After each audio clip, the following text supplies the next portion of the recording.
नाज़रीन अस्सलाम वालेकुम। बजट के बाद ये पहला प्रोग्राम है हमारा और ना सिर्फ बजट के हवाले से बात करेंगे बल्कि कुछ बैन अल-अक़वामी मामलात भी ऐसे हैं, जैसे कि प्राइम मिनिस्टर ऑफ पाकिस्तान इस वक्त शंघाई कोऑपरेशन ऑर्गेनाइजेशन के समिट में है, जहां पहली दफ़ा किसी पाकिस्तानी लीडर की जनरल मुशर्रफ के बाद रूस के सदर प्रेसिडेंट पुतिन से भी मुलाकात हुई है। लेकिन जो मोटी मोटी चीज़ें हैं वो मैं आपके सामने रखूँ, फिर मैं एक असेसमेंट लेना चाहूँगा अपने पार्टिसिपेंट से। बजट में हुकूमत ने खुद ये दावा किया है कि पाकिस्तान की मईशत 2.4% से ग्रो करेगी एक साल में। इससे पहले वर्ल्ड बैंक और हुकूमत का ख्याल था कि 3% से ग्रो करेगी, फिर IMF ने कहा 2.7% से ग्रो करेगी। अब हुकूमत कहती है कि 2.4% से ग्रो करेगी। इसका मतलब है कि हुकूमत पाकिस्तान जो है वो ख़ुद ये मान रही है कि नेगेटिव ग्रोथ होगी, क्योंकि आबादी अंदाज़न 3% से पाकिस्तान की ग्रो कर रही है। तो ये एक पहली दफ़ा है कि हुकूमत ख़ुद मान रही है कि पाकिस्तान में मनफी ग्रोथ होगी बजट के नतीजे में। लेकिन हुकूमत के एदाद व शुमार हमेशा ही ऑप्टिमिस्टिक होते हैं। सो क्या वाकई ये इकॉनमी 2.4% से भी ग्रो कर पाएगी?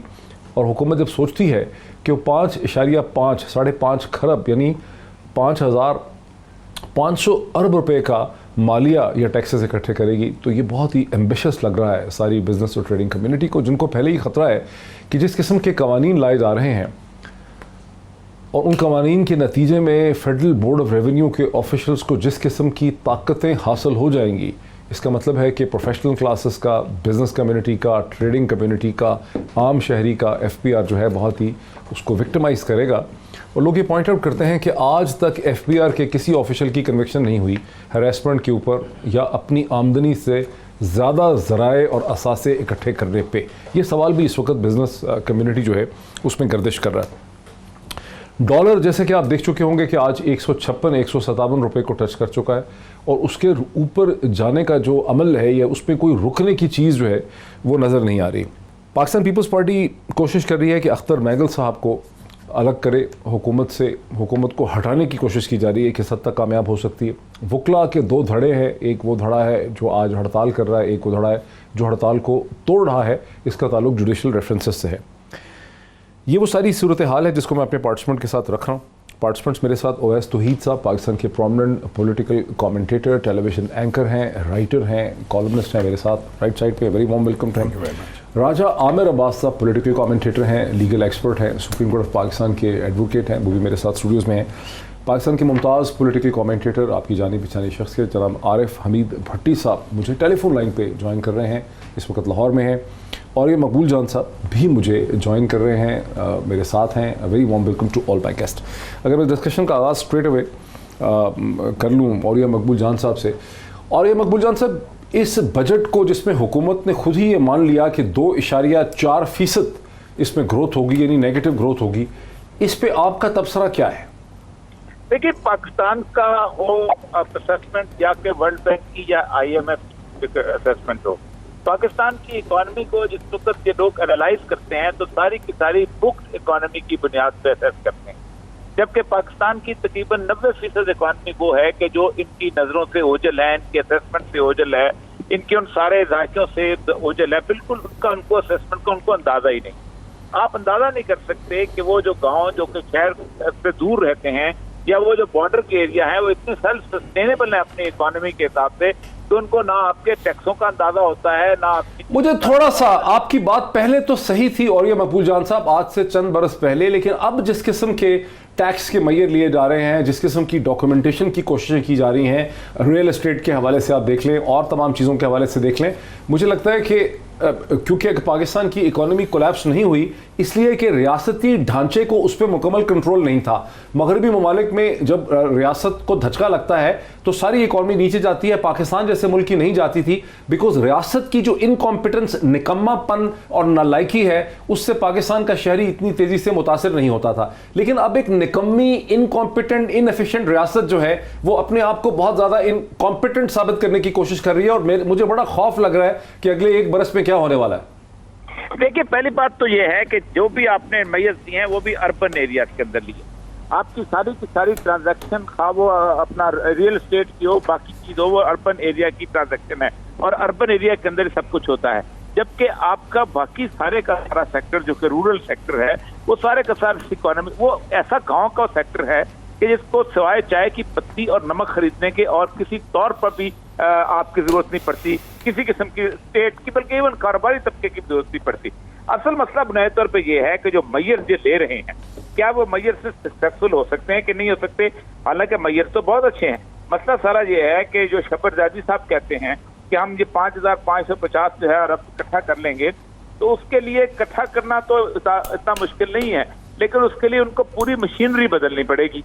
मसला ये है कि 35,000 रुपया तनख्वाह लेता है एक इंस्पेक्टर, और 35 करोड़ वाले के पास आप उसको भेज देंगे, और जब वो 35,000 वाला इंस्पेक्टर है जिसको सारा रात फिक्र होती है कि उसने बच्चे की फीस कैसे देनी है, उसने बिजली का बिल कैसे देना है, उसने गैस का बिल कैसे देना है, उसकी गाड़ी के अंदर पेट्रोल है कि नहीं, आपके पूरे का पूरा ना आपने उनकी वेजेस को ठीक किया, ना आपने उनको उनकी जॉब की सेटिस्फेक्शन को देखा, और आपने उनको लगा दिया।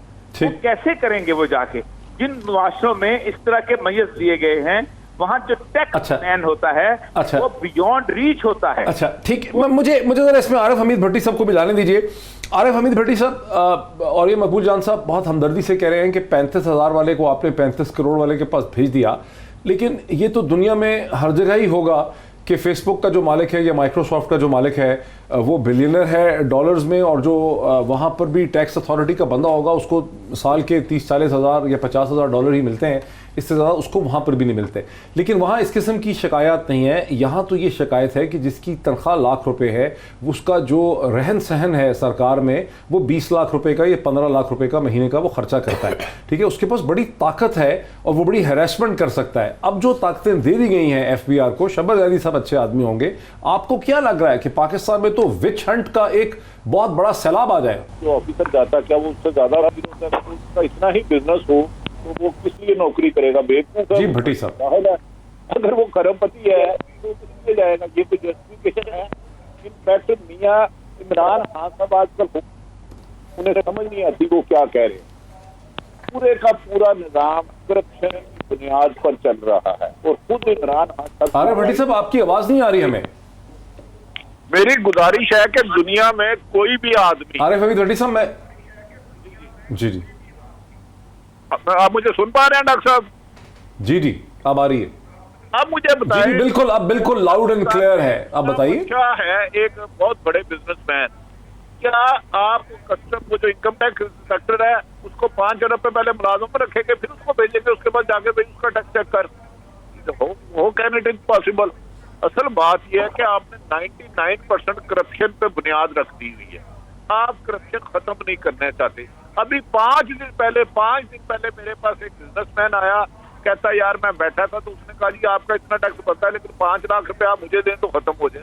तो इमरान खान साहब ने जो बेचारों ने अफसर लगाए हैं वो जैसे वो करप्ट है वैसे बिजनेसमैनों के साथ वो डील कर रहे हैं। तो कब अदारों में अगर अफसर अच्छे हों, दयानतदार हों तो काम बेहतर होगा। मैं समझ रहा हूँ इमरान खान साहब से माशियत नहीं संभल रही। महंगाई के इस दौर में जिस तेजी से महंगाई हो रही है, आज डॉलर बढ़ा है, जिसकी लाख रुपया इनकम थी उसकी वैसे ही 65,000 रुपया रह गई है। तो मुझे नहीं लगता कि इनसे हुकूमत संभल पाए।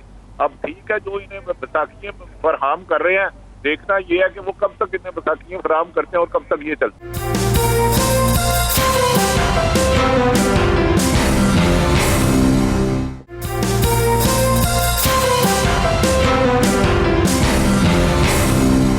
आपको क्या समझ आती है अवैस तौहीद साहब कि जिस किस्म का ये बजट आया, जो भी आपके सामने आरिफ हमीद भट्टी साहब ने कहा है और मकबूल जाम साहब तो खासे पॉजिटिव हैं, लेकिन क्या आपको समझ आती है ये इकट्ठे कर पाएंगे? मतलब ये 5.5 नहीं, ये पॉसिबल ही नहीं है। 5,500 अरब। मैं और आप ज़ाहिर बात है कि we are not economist and we are not expert on economy, but आप एक माजी की तराजू के अंदर रखते हुए एक पैमाना बनाते हैं कि क्या मुमकिन है और क्या नामुमकिन है। तो ओवर एम्बिशियस है।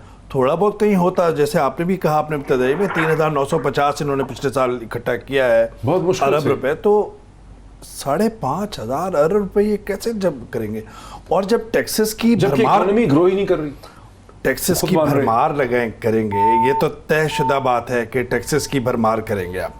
जब आप टैक्सेस की भरमार करेंगे तो जहाँ पे फाइनेंशियल कॉस्ट आपको अदा करनी पड़ेगी, वहाँ पर आपको एक सियासी कॉस्ट भी अदा करनी पड़ेगी। जो सियासी कीमत जो है वो भी इनको महंगी पड़ रही है, क्योंकि सियासी तौर पर भी ये एक महीन धागे या बारीक धागे से जुड़े हुए हैं इक़्तिदार के अंदर, चाहे वो फेडरेशन के अंदर हो, चाहे वो पंजाब हुकूमत के अंदर हो। तो इनका कॉन्फिडेंस लेवल, इनका जो ट्रस्ट लेवल था अपने सपोर्टर्स के साथ, अवाम के साथ। उनका आर्गुमेंट ये है कि जिस किस्म की सूरत हाल उन्होंने फेस की और जिस किस्म की कंडीशनलिटीज़ उन पर हम देख रहे हैं कि IMF ने लगाई, मैंने तो सुना है कि अमेरिकन सदर ने एक बार फिर ये कहा है कि जब तक पाकिस्तान FATF की ग्रे लिस्ट में से नहीं निकलता उसको IMF के पैसे ना दिए जाएं। तो इस किस्म के हालात में ये हुकूमत फिर अब कर क्या सकती है? नहीं, देखिए, ये तो बात तयशुदा है कि इस दफ़ा सख्त और कड़ी शराइत होगी। चाहे वो हफीज़ पाशा साहब हो, कोई हो, वो पहले से कह रहे थे। असद उमर साहब की पूरी टीम आपने मुरतब की थी। हम चले माजी में नहीं जाते, आपसे गलती हुई, आप गए, क्यों नहीं गए, क्या हुआ, जो भी हुआ, गलती तो आपसे हुई है। अब आप हैं सामने, अवाम हैं आपके सामने, जिन्होंने आपको जो इक़्तिदार में लाए हैं। और देखिए डॉक्टर साहब, एक बहुत बड़ी वोटर्स की एक तादाद थी जो यंगस्टर्स की थी, ख़वातीन की थी, जिन्होंने इनके वादो वईद पर इनको वोट दिए हैं। तो इसका मतलब ये नहीं है कि सारे मसाइल इनके पैदा करदा हैं।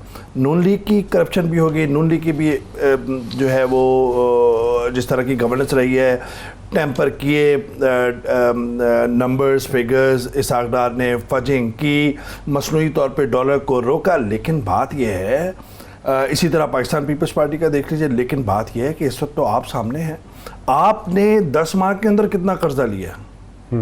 वो तो रिकॉर्ड कर्जा लिया है। तो ये जो कमीशन बनाया है प्राइम मिनिस्टर ने यहाँ जाते हुए, किर्गिस्तान जाने से पहले जो कमीशन बनाया है, वो कमीशन भी फिर क्या प्राइम मिनिस्टर ये चाह रहे हैं कि लोगों को ये बावर करवाया जाए कि जिस मुसीबत में वो और अवाम इस वक्त फंसे हुए हैं वो मैंने नहीं पैदा की? मुझे लगता है कि डॉक्टर साहब 3-4 चीज़ें। एक तो ये कि जो तहरीक इंसाफ का विजन मिशन है उसका इंटीग्रल पार्ट है, लाजमी जुज़ है एहतसाब का और माजी के हुक्मरानों को लटकाने का, जिसका वो पूरी एक बिल्डअप करते रहे, अपनी पूरी तहरीक उस पर बिल्डअप की है। एक तो ये कि उनको मुखातिब हो रहे हैं इमरान खान साहब, दूसरा ये कि नैब की कारकर्दगी से नाखुश हैं, तीसरा ये कि बिल्कुल नाखुश हैं, तीसरा ये कि नाला भी है, और तीसरा ये मुझे लगता है कहीं ना कहीं बौखलाहट और कन्फ्यूजन का शिकार भी है। जी जी जी जी ये टाइम आप राजा साहब का ले रहे हैं, जल्दी से बात नहीं नहीं, आप बात कीजिए भट्टी साहब बात। अच्छा वैसा आप इमरान खान साहब की कारकर्दगी से खुश है? ये IMF को मकरूज रख दिया है, ये सारी तैनाती है तो इन्होंने आपने कंटेनर वाली करनी है और हुकूमत डिलीवर्स की बजाय पुराने मुर्दे खेलने हैं। ये सारी दुनिया को पता है, सबने कर्जा लिया है। नया इसमें रॉकेट साइंस कौन सी खान साहब हमें बता रहे हैं? इनके एक अच्छा काम बताएं। चले, अवैस तो ही एक सीजन जर्नलिस्ट है, मुझे एक अच्छा काम बताएं। क्या महंगाई कम की, क्या करप्शन कम की, क्या लूटमार कम की, क्या मेरिट पर तैनातियां की? बिल्कुल सही है भट्टी साहब, मैं उसी पे बात कर रहा था कि राजा साहब ये जो भट्टी साहब कह रहे हैं, भट्टी साहब, मैं अगर आपका अगर मैं चाहूँ, अगर मैं 1 मिनट में कंप्लीट कर लूँ अपनी बात, तो शायद कन्वर्सेशन आप उसको शायद रब्त में लेकर आ सके। मैं समझ रहा हूँ कि एक बौखलाहट कन्फ्यूजन का शिकार है। चौथी बात ये कि उन्होंने, उनके जो इर्द गिर्द जो लोग हैं इल एडवाइस इस वक्त इमरान खान साहब नज़र आ रहे हैं, जहाँ पर अपोजिशन को seems to be walking on a tightrope. Imran Khan साहब himself is walking on a tightrope. चाहे वो ट्रस्ट लेवल हो, चाहे वो उन इदारों के साथ, उन हलकों के साथ हो जहाँ पर उनको बहुत एक तरीके से देखा जाता था अपोजिशन पार्टीज़ के लिए। अब इमरान खान साहब को, जो बड़े काइयाँ हैं, जो बड़े यार हैं, जो बड़े तजर्बेकार हैं, पाकिस्तान पीपल्स पार्टी, नून लीग, उनको अब इमरान खान साहब को डील करना मुझे लगता है सियासी तौर पे आसान हो गया है। इतनी ज़्यादा गलतियाँ, सियासी और माशी गलतियाँ की। अच्छा, ये जो सारा बैकग्राउंड अब तक हमने डिस्कस किया है, इस बैकग्राउंड में बिलावल भुट्टो साहब जो अख्तर मैंगल को अलग करके हुकूमत को हटाना चाह रहे हैं, कुछ आपको कामयाब होता नज़र आ रहा है? दूसरी तरफ से वकला आपकी बरादरी आधी हड़ताल कर रही है, आधी ताले तोड़ रही है हड़ताल के।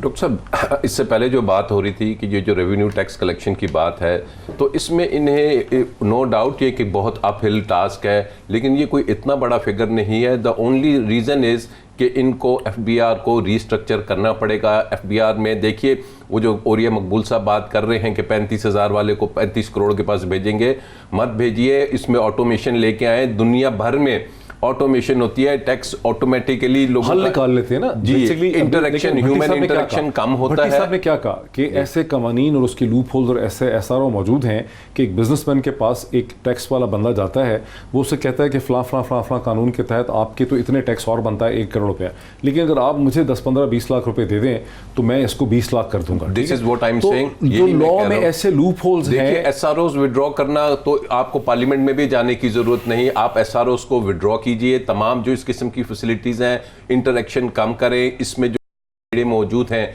शब्बर जैदी साहब को चाहिए कि पूरा इस सिस्टम, शब्बर जैदी क्या कुछ करेगा? नहीं करते तो आप इसको खत्म करें एफबीआर को। इमरान खान साहब ने कैसे इसका खत्म करें? इंडिया भी दिया था। इतनी बड़ी वर्कफोर्स कहां जाएगी? देखिए, 30,000 लोग वर्कफोर्स हैं। को आप सेटल करें। बात यह है कि पहले जो बजट्स आते थे ना, बड़ी हमारी जी बिजनेस, अभी कहा जा रहा है कि जी बिजनेसमैन कम्युनिटी बड़ी परेशान है। होता क्या था, इन बिजनेसमैन कम्युनिटी को फेवर्स दी जाती थी, इन्हें अमीर से अमीर तर बनाया जाता था, मुल्क को गरीब से गरीब तर किया जाता था। तो अब हमने थोड़ा सा देखना है कि पाकिस्तान को कम्स फर्स्ट। पहले आपने जरूरी नहीं कि जिनके पास खरबों हैं उनको और फैसिलिटी दें कि वो 1 खरब उनको नुकसान लग रहा है कि जी पिछले साल तो हमने 10 अरब सालाना कमाए थे, इस दफा हम 6 अरब कमा रहे हैं। भाई आप पाकिस्तान के लिए कुछ सोचें, पाकिस्तान के लिए इन कम्युनिटीज ने सोचना है। और नंबर 2 ये बात कि जी ये कहा जा रहा है कि जी शायद वो बहुत ही थिन रोप पे हैं। बड़ा भट्टी साहब ने कहा जी कोई एक अच्छा काम हमें अप्रिशिएट करना चाहेगा। आपने अपने इंट्रो में कहा कि आज मुशर्रफ के बाद पहली दफा पुतिन से मिल रहे हैं। आपके फॉरेन पॉलिसी के एरिना में आपकी सक्सेस, आप ही के आर्टिकल्स डॉक्टर साहब मैं पढ़ता रहता हूं, बड़ी सक्सेस, इसमें कोई शक नहीं, इस फॉरेन पॉलिसी बहुत कामयाब, बहुत सक्सेस है आपकी फॉरेन पॉलिसी में। उसके बाद हम जब देखते थे कि इससे पहले जब पार्लियामेंट्स नहीं आती थी, द फर्स्ट थिंग वॉज कि एक मिनिस्टर के इलाके के 50 आदमी नजर आते थे, फाइलें उन्होंने दबाई होती थी, किसी ने एफआईए में लगना होता था, किसी ने पीआईए में लगना होता था, किसी ने एनएचए का ठेका लेना होता था, किसी ने रोड का ठेका। अभी नहीं हुआ नहीं है सर। जरताज गुल की बहन नहीं लग रही थी? अरे एक वो क्या नहीं लग रही थी? देखिए ना वो बात, मैं एक चीज की बात नहीं कर, आप नहीं है वो फॉरेन पॉलिसी इस वजह से आपको अच्छी लग रही है कि हम बैठ के मीडिया पे एक सेकंड सर, आप मैंने आपको देखिए रोका नहीं, आप एक सेकंड मुझे दे देंगे ना, आप एक सेकंड दीजिएगा मुझे भी, फिर आप भी रिदम में आ जाएंगे, मेरा भी कंप्लीट हो जाएगा। अब बात यह है कि मीडिया ने एक पूरा यह है कि जनाब गवर्नमेंट को हमने क्रिटिसाइज हमारे खिलाफ चार्जशीट नहीं आपके खिलाफ नहीं कर रहा, हमने देखना है, हमने बैठ के वो जो पॉजिटिव इमेज, वो नहीं पॉजिटिव इमेज जो नहीं इस मुल्क का दिया जा रहा, प्लीज बताइए कि जनाब ये मैशत की जो बात कर रहे हैं ना 10 साल की इंक्वायरी का कमीशन जो इमरान खान ने तबाह कर दिया पाकिस्तान को, मीडिया को उसको पाबंदी लगा दे, जो हाई पावर कमीशन बनाया सबसे पहले मीडिया बंद कर दे। जब 126 धरना देते थे, देखिए जी कमीशन ने क्या टेक आउट करना है, कमीशन ने यही बताना है जो बात इन्होंने की कि फिगर फजिंग करते थे पहले फॉरेन जो हमारे फाइनेंस मिनिस्टर है, आपने खुद कहा डॉलर को स्टैटिक रखने के लिए आर्टिफिशियल वो बोरिंग होती थी। अभी से आप अभी तो उसके ट्यूआर्स नहीं आए। भट्टी साहब क्या कह रहे हैं आप? भट्टी साहब जरा ऊंचा बोले, क्या कह रहे हैं? एक सेकंड, भट्टी साहब क्या कह रहे हैं? भट्टी साहब आप क्या कह रहे हैं? 26 दिन की कवरेज करता था, वो कबीरा गुनाह करता था। अब 160 रुपए का डॉलर हो गया, मीडिया बात ना करे। जो 30 रुपए में खाना खाता था अब 60 रुपए में खा रहा है, वो मीडिया बात ना करे। क्या करे मीडिया, मुझे बताए। इमरान खान साहब ने जो नैब के होते हुए एफआईए, देखिए जी मुझे नहीं समझ आता, जो 30 रुपए में खाना खा रहा था वो आदमी आज भी 30 रुपए में खाना खा रहा है। आज भी जो तरबूज आपको पता है सर पिछले साल में 40-50 रुपए का था, पिछले साल भी 400 रुपए का तरबूज। आलू अभी भी आप देखें वो कीमतें, प्याज की कीमतें देखें, टमाटर की पॉजिटिव बात है वो है फॉरेन पॉलिसी की, और इस वजह से नजर आती है कि माजी के बरखिलाफ इस दफा हमारी सिविल और मिलिट्री लीडरशिप एक पेज पर है। ठीक, चाहे वो अफगानिस्तान का हो, चाहे वो ईरान और यूएस का भी कॉन्फ्लिक्ट है, अभी इट्स नॉट ओवर। हाँ, बहुत सारा ग्रे एरिया है। Much depends on the outcome of Afghan Taliban peace talks. हमारी जो रीअलाइनमेंट है ट्रंप के साथ या वाशिंगटन के साथ, वो भी इस पे डिपेंड कर रही है। हाँ, वो भी खेल रहे हैं। फाटफ का भी इसी वजह से चल रहा है, वो भी इसी वजह से कर रहे हैं। मैं इंडिया के साथ हमारी जो आगे ताल्लुकात मैं एक ब्रेक ले लूं। तो ऐसा एक ब्रेक ले लूं। नाज़रीन, ये बात बड़ी वाज़ेह है, इस हकीकत से कोई इनकार नहीं कर सकता कि इस हुकूमत ने एक बहुत ही मुश्किल किस्म की माशी सूरत हाल को इनहेरिट किया था, लेकिन अब बात तो थोड़ी पुरानी हो गई पिछली हुकूमतों की। अब तो सवाल इस वक्त ये है आम आदमी के सामने कि ये हुकूमत उन माशी मसाइल का हल किस तरह से निकाल रही है, निकाल भी पा रही है कि नहीं निकाल पा रही। इस पर मज़ीद बात करते हैं एक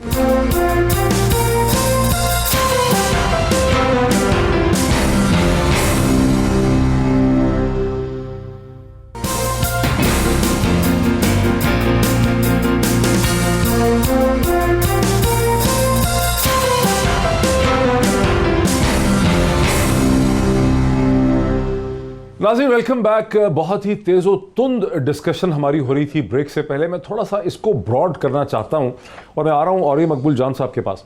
औरय मकबूल जान साहब, हम किसी एक हुकूमत को तो तनकीद कर लेते हैं कि ये हुकूमत डिलीवर नहीं कर पा रही, पहले हम PMLN के पीछे थे, फिर हम PPP को भी कहते हैं। क्या ये कहना दुरुस्त होगा कि इस मुल्क की मईशत पे 200-250 जो लोग हैं उन्हें कंट्रोल हासिल है? उसमें कुछ कराची के बैठे हुए फाइनेंस के लोग होंगे, सिक्योरिटीज़ के लोग होंगे, कुछ बैंकर्स होंगे, कुछ इंडस्ट्रियलिस्ट हैं, कुछ टेक्सटाइल के लोग हैं, कुछ सियालकोट, फैसलाबाद, लाहौर की शख्सियात हैं, कुछ सिविल मिलिट्री के रिटायर्ड किस्म की बड़ी मशहूर शख्सियात हैं जिन्होंने बाद में फैक्ट्रियाँ लगाई। तो इन चंद लोगों को इस मुल्क की मईशत पे कंट्रोल है। यही एक सारा का सारा पैट्रियाटिज्म का, नेशनलिज्म का नैरेटिव भी हमारे लिए जनरेट करते हैं। और एक आम जो शहरी है जो मेहनत करके इकोनॉमी को चलाता है, उसके ऊपर और उसके हकूक पे ये लोग मसलसल 30, 40, 50 साल से डाका मार रहे हैं और उसको नई नई कहानियां सुनाते हैं। और अब ये कहानी बिकने में नहीं है, ये कहानी अब समझ नहीं आ रही जो इस वक्त हो रहा है। देखिए, 1947 से लेके 2019 तक आप एक ऐसी पोस्ट है जिसका टेन्योर सबसे ज्यादा मजबूत रहा है, वो है मिनिस्टर ऑफ फाइनेंस का टेन्योर। आप अंदाजा करें, वजीर आजम बदलते रहे हैं। सबसे पहले आप उठा लीजिए, जनरल गुलाम मोहम्मद को लेके आए थे कि जो कि वो ब्यूरोक्रेसी में था, फिनांस का बंदा था, उनका खास आदमी था। फिर उसका चौधरी मोहम्मद अली आया, फिर उसको कहानी 5-5 साल टेन्योर रहा है, वजीर आजम बदलते रहे हैं और जो जिनको इशारों पे आते रहे हैं। अभी बात हो रही थी कि 35,000 रुपए वाले को आप भेजते हैं। मैं आपको बताऊं, सिंगापुर का एक्सपेरिमेंट जो है कमाल का एक्सपेरिमेंट है, और लोगों का भी, कि बुनियादी तौर पर आप लोगों को उसकी सब्सिस्टेंस लेवल जो है उसका इतना अच्छा कर ले, कंफर्टेबल लिविंग हो। लेकिन सर, सिंगापुर की तो आबादी चंद मिलियन की है। सिंगापुर की तो आबादी पता नहीं 2-3 मिलियन की आबादी है। कितनी आबादी है सिंगापुर? आप 22 करोड़ भी लगा दें, आपका प्राइवेट सेक्टर में क्यों करप्शन नहीं होती? इसलिए करप्शन नहीं होती कि उसका मसला यह है कि उसके पास उसकी गाड़ी, उसका घर, उसके बच्चों की एजुकेशन। और ये सब ये सिंगापुर, कतर और कुवैत की एग्जांपल्स पाकिस्तान में नहीं दी जा सकती हैं। आपका बहुत बड़ा माशरा है, 22 करोड़ लोग हैं। मैं पाकिस्तान की बात कर रहा हूं, मैं पाकिस्तान की बात कर रहा हूं। एक एंकर जितनी तनख्वाह लेता है उससे 50 से 80,000 के चेयरमैन उनकी तनख्वाह लेते हैं, उससे क्या वो बन जाते हैं। लेकिन सर, ये सर लॉजिक तो जोड़े उसकी। वो एंकर टैक्स भी देता है और जो टैक्स वाला है उसकी लाख की आमदनी है, उसको 20 लाख रुपए। आप सर देखें तो सही क्या सिचुएशन है। सरकार में सैकड़ों हजारों लोग ऐसे बैठे हैं जिनकी तनख्वाह और सैलरी लाख रुपए है, लेकिन असल में आमदनी 20 लाख रुपए है। उनको कोई और वो नजर भी नहीं आ सकती। मैं आपकी सिर्फ लॉजिक इंप्रूव करने की बात कर रहा हूं। अगर आप डिफेक्टिव लॉजिक से आर्गुमेंट देते रहेंगे तो हम इधर ही खड़े रहेंगे। मैं आपसे ये सवाल पूछ रहा हूं कि इस मुल्क में एक करप्ट एलीट है, 200-250 लोगों की करप्ट एलीट है, वो इसकी सारी पॉलिसीज बनाती है, उनके मुफादात पे कभी गुजर नहीं पड़ती, वो घुमा फिरा के लोगों को कहते हैं। अब लोगों को ये बताया जा रहा है कि इस मुल्क के सारे लोग बुरे हैं, लोग यहां पे टैक्स नहीं देते। यहां इतने ज्यादा टैक्सेस लोगों से लिए जा रहे हैं जिसकी कोई इंतहा नहीं है। कदम कदम पे, इंच पे टैक्स है। हुकूमत मसलसल कह रही है कि लोग टैक्स नहीं देते, वो सिर्फ एक लैंग्वेज है। मैं ये आपसे सवाल पूछ रहा हूं, और वो अरबपति जिनके पास 100 मुलाजिम है, जो यहां पे लैंड क्रूजर्स और पजेरोस की लाइन जिनके लगी है, जिनके घरों के बाहर 4-4 गार्ड हैं, जिनके पास 10-10, 18 कोटियां हैं, पूरी दुनिया में उनके पास हैं, जो बिजनेस क्लास में ट्रेवल करते हैं, वही इस मुल्क की पॉलिसीज बनाते हैं। ये मैं कह रहा हूं। अरे तो मैं क्या अर्ज कर रहा हूं, उसको कैच करने के लिए आपको एक ऐसी एलीट क्लास चाहिए, एक ऐसी एलीट सर्विस चाहिए कि जिसको आप चोरी पे ना खड़ा किया हो। सर वो एलीट सर्विस अब कहां से आएगी? आपको बनानी पड़ेगी। आपको महबूब उल हक की रिकमेंडेशन उठा के देखें। आपने GR1 बनाया हुआ है, आप GR1 में एक बंदे को 4 एकड़ की घर के अंदर रखते हैं, उस घर की उसको जरूरत नहीं होती, उसको दे 2 लाख रुपए, उसको कहे जाओ जाके जहां मर्जी कर लो, वो 1 लाख में घर में रखेगा और 1 लाख रुपए सेव अच्छा करेगा। चलिए, ये मैं इस पर जरा और भी व्यू ले लेता हूं। आरिफ हमीद भट्टी साहब, आपका क्या व्यू है? डॉक्टर साहब, मैं तो आरिफ हमीद भट्टी साहब जो कुछ कह रहे हैं और ये मकबूल जान साहब को समझ आ रही है आपको? डॉक्टर साहब, मुझे तो बिल्कुल भी समझ नहीं आ रही। मैं आपको 1000 ब्यूरोक्रेट जाता हूँ जिसकी 2 लाख सैलरी है और उसका बच्चा 5 लाख रुपए वाले स्कूल में पढ़ रहा है, 1000। अच्छा, अब और ये सब उसको एक डिफरेंट डायरेक्शन में ले गए राजा आमिर खान साहब, लेकिन जिस किस्म का एक सियासी हिजान अब पैदा होने वाला है, जब ये हुकूमत अपने 5.5 खरब इकट्ठा करने की कोशिश करेगी एक ऐसी इकोनॉमी से जो ग्रो नहीं कर रही है, और ये मकबूल जान साहब कह रहे हैं कि बॉर्डर्स के ऊपर बड़ी ग्रोथ हो रही है, लेकिन असल में तो ग्रोथ होनी है इंडस्ट्रियल सेंटर्स के अंदर, कराची के अंदर, लाहौर के अंदर, फैसलाबाद में, सियालकोट में, रावलपिंडी के अंदर, पेशावर में, इन इलाकों में ग्रोथ होनी है। जब प्रोडक्शन की ग्रोथ होते नज़र नहीं आ रही, लोगों की रियल इनकम्स कम होती चली जा रही हैं, सरकार उनसे ज़्यादा उनकी जेब से टैक्सेस इकट्ठा करने की कोशिश करेगी। अच्छा, दूसरी तरफ से ऐसे इकदाम लिए गए जैसे रियल एस्टेट में है, जिसकी वजह से वहाँ से जो ट्रांजैक्शन के ग्रोथ सारा मिडिल क्लास कर रहा था, जो मशरक़ी वस्ता से पैसे लगा रहे थे, यूरोप से पैसे लगा रहे थे, वो प्रोसेस तकरीबन फ्रिजिड हो गया। हुकूमत ने कहा है कि 10 बरस तक आप उसको बेच नहीं सकेंगे, उसको अब तो ये सब चीज़ें जो हैं, इसके नतीजे में किस किस्म का सियासी हिजान पैदा होते हुए आप देख रहे हैं? देखिए, सियासी हिजान जो उनसे है, मैं कहता हूँ कि इमरान खान ने ये नहीं किया, मैं मानता हूँ, मैंने ब्रेक से पहले भी ये कहा, दुरुस्त कह रहे हैं, इमरान खान की क्रिएशन नहीं है, ये 30 साल का फेलियर है, उसको मैं अब उसको हमने दुरुस्त कैसे करना है? एक तो जो सियासी हिजान है ना, ये आपको नजर आएगा पार्लियामेंट में, सिर्फ ये आपको नजर आएगा किसी इनकी कोई कॉन्फ्रेंस बुला लेंगे, अभी तक ये ट्रैवल करके रोड्स पे नहीं आएगा। अच्छा, क्योंकि इन्होंने अवाम के मसाइल हल नहीं करने, ये अपने ही मसाइल में घिरे रहेंगे। ट्रस्ट नहीं है, ऑपोजिशन का कोई एहतमाद नहीं है। ऑपोजिशन कौन है कि जिसने ये सब कुछ क्रिएट किया ना? लोग ये सब समझते हैं कुछ उन्हीं का दिया हुआ लोग है, समझते हैं, लोग समझते हैं उन्हीं का दिया हुआ है। इस सिस्टम की हम बात कर रहे हैं कि इसकी ओवरहॉलिंग होनी चाहिए, इसको दुरुस्त होना चाहिए, ओवरनाइट ये नहीं होगा। ये किसने हमें दिया? ये इन्हीं का दिया हुआ गिफ्ट है। आप बात करते हैं नैब में, एक नैब ऑर्डिनेंस में एक क्लॉज है कि अगर किसी पर्टिकुलर ग्रुप के लिए या किसी पर्टिकुलर फील्ड में कोई SRO आता है तो वो सबसे संगीन जुर्म है।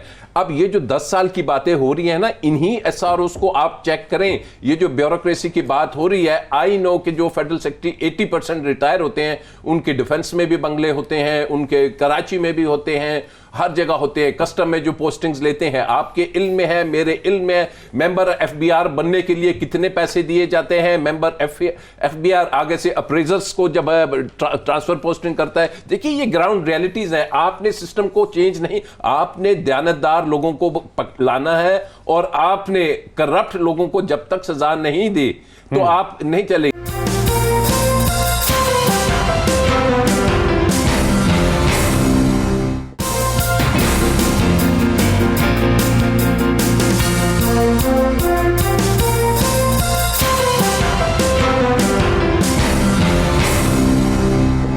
नाज़रीन, वेलकम बैक। नाज़रीन, वक्फे से पहले हमारी डिस्कशन जो थी वो थोड़ी एक और ही डायरेक्शन में चली गई। डिस्कशन का मकसद ये नहीं है कि कोई एक तबका जो है वही यहाँ पे जिम्मेदार है, ना सिविल ब्यूरोक्रेसी इसके लिए जिम्मेदार है, ना डिफेंस बजट इसके लिए जिम्मेदार है अकेला, ना कोई कराची में बैठे हुए बिजनेसमैन का मसला है कि वही सारे करप्ट हैं।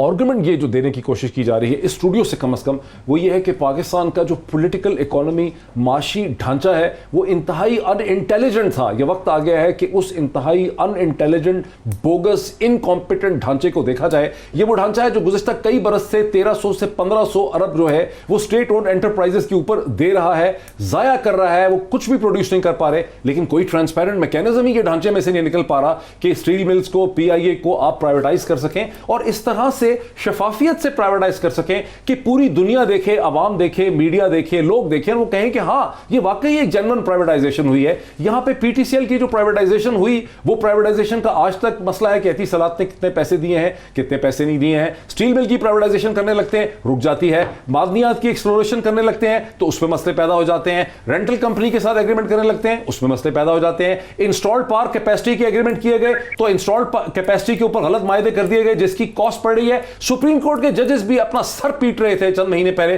कि किस किस्म के एग्रीमेंट जो है यहां पे कर लिए गए। ये वो मसले मसाइल हैं, कहीं किसी छोटे अफसर या फेडरल सेक्रेटरी की करप्शन से या किसी के प्लॉट ले लेने से ये मसाइल नहीं पैदा हो रहे। ये मसाइल तो होल सेल जो एक मुनाफकत है और एक सिस्टम का क्रैश है वो हमारे सामने आ रहा है। Am I making sense to you? बिल्कुल, देखिए ब्लैक होल्स हैं इस सिस्टम के अंदर, चाहे आप सियासी ढांचे को देख लें चाहे माशी ढांचे को देख लें। पार्लियामान का तनासब जो है वो बिल्कुल गैर मुनासिब है। ये पूरा जो जमहूरी निज़ाम हमारा सियासी निज़ाम है डॉक्टर साहब, वो खड़ा किस बात पे है? इतने फ्लॉज हैं कि सरमाएदार आ जाते हैं, चाहे वो तहरीक इंसाफ हो, हम उनके साथ नज़रियात के साथ जुड़ेंगे, वो हमें पीछे धकेल देंगे, जो वर्कर होगा वो पीछे हो जाएगा। इसी तरह पाकिस्तान पीपल्स पार्टी देख लीजिए, इसी तरह नून लीग देख लीजिए, जो जमात उठाएं आप उसके अंदर सरमाएदार आ जाते हैं, क्योंकि एक कॉन्स्टिट्यूंसी को जीतना जो है वो पैसों की बुनियाद पे है। मैं समझता हूँ कि इसका हल ये है कि कॉन्स्टिट्यूंसी को आप महदूद करें, जिसमें पढ़े लिखे लोग आ जाएं, और तनासब 600-700 सीटें करें नेशनल असेंबली के अंदर, जिसके अंदर हारियों की भी हो, जिसके अंदर मछेरों की भी हो, जिसके अंदर और जो मुख्तलिफ वॉक्स ऑफ लाइफ के लोग हैं। नेपाल की तरह 600 से ज़्यादा। हिंदुस्तान में कितनी है? 500 कुछ है, 435? जी हाँ, 500 इतनी बड़ी आबादी है। नहीं, देखिए उनका तो सिस्टम 8 हफ्ते तक चलता है, उनका सिस्टम तो दूसरा है। हम तो अपने हिसाब से कह रहे हैं कि हमारे यहाँ अवरान की एक सीट है सर। आप कह रहे हैं कि जो सियासी ढांचा है वो रिप्रेजेंटेटिव नहीं है और जमहूरी नहीं है। इसी वजह से ये स्ट्रगल करते हैं। इसी तरह शख्सियात की हुक्मरानी रहती है। इसी तरह हम और आप इनको शरीफ खानदान, जरदारी खानदान, फला ये इनको पीटते हैं। अच्छा, आरिफ हमीद भट्टी साहब, मैं ये सवाल राजा आमिर अब्बास साहब आप भी सुने जरा, फिर आपके पास भी आता हूँ। आरिफ हमीद भट्टी साहब, जब स्टील मिल को बेचने की बात होती है, कोई मीडिया का टाइकून या कोई एंकर या कोई जज साहब या कोई मौलवी या कोई रिटायर्ड अफसर खड़ा हो जाता है, वो कहता है ये गलत हो रही है, ये ज़मीन के लिए हो रही है। PIA की जब होती लगती है, फिर यही खतरा होता है कि हुकूमत के अंदर बैठे हुए लोग अपने किसी रिश्तेदार या कमीशन किकबैक का मसला होगा उसके साथ मिला के औने पौने में बेच देंगे। ये सिस्टम इतना निकम्मा है कि आप स्टेट ओन एंटरप्राइजेस को प्राइवेटाइज भी नहीं कर पा रहे इस तरह से कि उसकी शफाफियत पे मीडिया को भी हो, हुकूमत को भी हो, जुडिशरी को भी एतमाद हो। क्या वजह है? ये तो मिनहासुल कौम एक फेलियर है। 1300 अरब रुपए का सिर्फ शगाफ तो इन स्टेट ओन एंटरप्राइजेस का है। जब आप कहते हैं कि FBR को रेवेन्यू 4000 से 5500 अरब करना है, तो 1300 अरब का तो होल यही है। देखें डॉक्टर साहब, गुजारिश है, आपने बहुत अच्छी बात की। एक तो हम हुसैन नवाज अपनी स्टील मिल बनाए तो अरबों खरबों रुपए फायदे में जाए।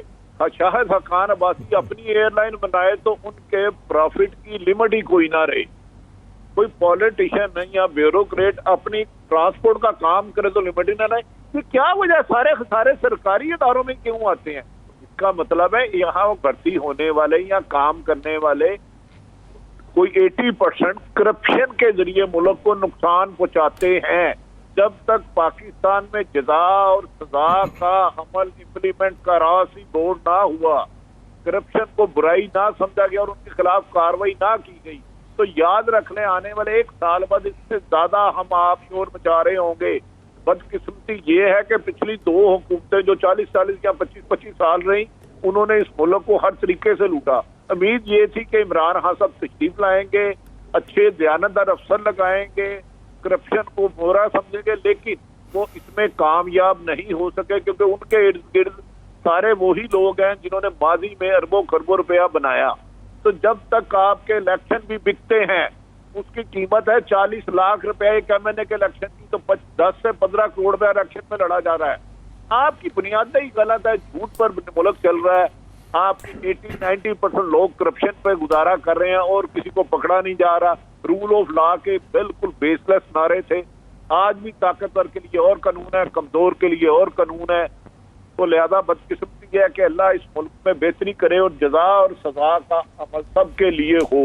FIA के मैं एक जानता हूँ कुछ लोगों को जो अरबपति बन गए हैं, अरबपति, लेकिन मैं अब नाम नहीं लूंगा क्योंकि और उनके कारोबार भी माशाल्लाह बहुत कामयाब हुए। उसके बाद मेरे साथ रहिए राजा आमिर अब्बास साहब, जरा इस चीज़ पे गौर कीजिए। पाकिस्तान में हमने एक और भी कहानी शुरू कर दी है जिसका बड़ा नुकसान हो रहा है। हम कहते हैं ये SECP का चेयरमैन या स्टॉक एक्सचेंज का चेयरमैन चूँकि अंग्रेज़ था, ये जर्मन था, ये फ्रेंच था, तो इसलिए ये ख़राब था। इधर देख लें एमिरेट्स को, सारे दुबई को देख लें, उनमें से कोई अरब नहीं है। एमिरेट्स का सीईओ, उसका डिप्टी सीईओ, इत्तेहाद का फलां, जितनी दुबई के अंदर मल्टीनेशनल बैठी हैं, जो कतर में दोहा में बैठी हैं, वो सारे नॉन अरब हैं, ना वो मुसलमान हैं ना वो अरब हैं, लेकिन वो बेहतरीन कारोबार उनके लिए जनरेट कर रहे हैं बिकॉज वो रूल्स, अपने रूल्स एंड रेगुलेशन कॉन्सेप्ट के अंदर ऑपरेट कर रहे हैं। हमारे यहाँ ये हो गया है कि जी फलां का तो उधर का पासपोर्ट है तो फलां का इधर है। हालांकि अभी जो स्टेट बैंक के गवर्नर आए हैं, मेरा ख्याल है उनके पास NIC भी नहीं था, जब ज़रूरत पड़ी तो बाकर साहब के लिए NIC रात को बन गया, लेकिन वैसे जनरली ये आर्गूमेंट है। मैं सिर्फ एक अब एग्जांपल आपको देता हूँ क्या हमें स्टील मिल बेच देनी चाहिए। गुज़श्ता 10-15 बरस गुजर गए, हमें इतनी सलाहियत होनी चाहिए, इतनी इंटेलिजेंस होनी चाहिए कि एक ट्रांसपेरेंट मैकेनिज्म पूरी दुनिया में हमारा हो।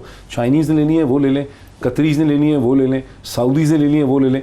हर दफ़ा यही ख़तरा क्यों होता है कि इस्लामाबाद के अंदर बैठी हुई हुकूमत या लाहौर या कराची के कोई ताजर आपस में मिल के कोई या एक फ्रंट कंपनी खड़ी कर रहे हैं कतर की, और फिर आपको पता है यही हो जाता है, इल्ज़ाम लगने लग जाते हैं। ना स्टील मिल बिक पाती है, ना PIA प्राइवेटाइज हो पाती है, ना डिस्कोस का कुछ हो पाता है, ना मादनियात का कुछ हो पाता है, ना बलोचिस्तान के मिनरल्स का कुछ कर पाए। हर जगह आपका झगड़ा है और बिलियंस ऑफ डॉलर्स अब अपने लाइबिलिटीज़ के देने हैं। यही इनकॉम्पिटेंस की तरफ मैं इशारा कर रहा हूँ। डॉक्टर साहब, ये इनकॉम्पिटेंस नहीं है, ये करप्शन है। वो जो आपने 200-250 लोगों की बात की ना, अब इन्होंने बात की इलेक्टोरल सिस्टम की।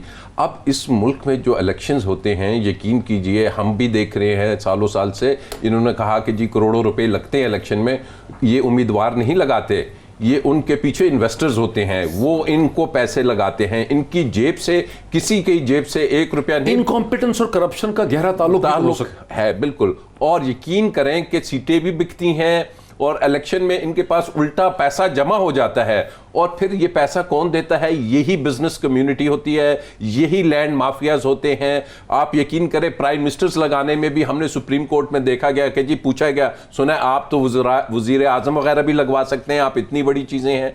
तो यही वो माफियाज हैं कि जो फिर आगे आके इन प्राइवेटाइजेशन में भी रोड़े अटकाते हैं। क्या आपने बड़ी अच्छी बात की, आप 3 ममालिक से कोटेशंस लें, आप 3 ममालिक से टेंडर्स लें, ओपन करें, इसको दे दें, दुनिया के साथ खोल देना। आपका बात आती है इंटरेस्ट की।